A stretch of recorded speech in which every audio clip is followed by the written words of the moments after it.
to this fast chat exploring the impact of security orchestration, automation, and response. I'm Jason Ankeny, Channel Future's Director of Content Marketing.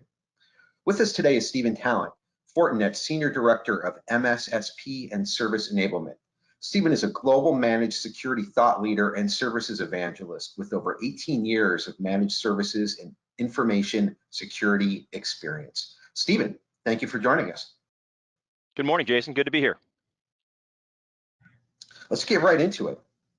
How can SOAR enable channel organizations to address their staffing and skill shortages?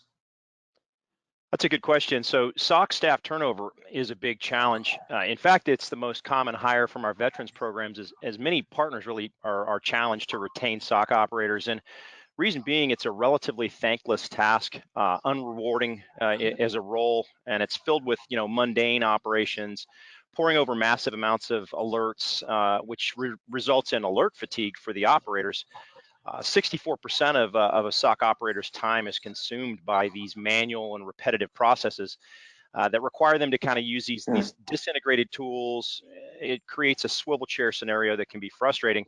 And you combine this with a patently unrewarding aspect that 25% of SOC personnel time is consumed by investigating false positives. So that's not doesn't feel good to do that all day long. And then SOAR is useful in reducing the amount of false positives that that these folks have to deal with, and really allowing them to automate the mundane and repetitive tasks. And to deal with the alert triage in a more uniform and less frustrating fashion, so they can prioritize those alerts and not be dealing with the stuff that they don't need to really be paying attention to. Plus, it gives them sort of a centralized interface that can increase job satisfaction, so they don't have to sit there and swivel back and forth from between different tools and whatnot. All right. Let's move on and discuss the role that SOAR can play in tackling data silos and department silos. Yeah, so data aggregation and case management are key here, right? And so any good SOAR platform is going to allow you to aggregate the different data sources into a single place and give the SOC operator a single interface to operate off of. So you combine this with the built-in case management module, and this allows SOC operations teams to collaborate across work shifts, and so the data silos can be removed by this SOAR platform that aggregates the data into a single interface, and then reduce the different disparate tools that also can contain those data silos. How does SOAR address poorly defined operational processes?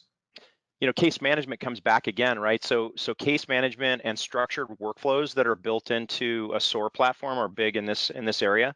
So you combine this with the structured countermeasures and automated response in the playbooks that are built into a SOAR platform, and you can provide a better defined operational process that can cross over these different work shifts. So additionally, built-in connectors to other technologies like third-party technologies in the customer network helps to reduce the risk of human error that can result from poorly defined operational processes and dealing with these third-party technologies that a SOC operator might deal with on a daily basis.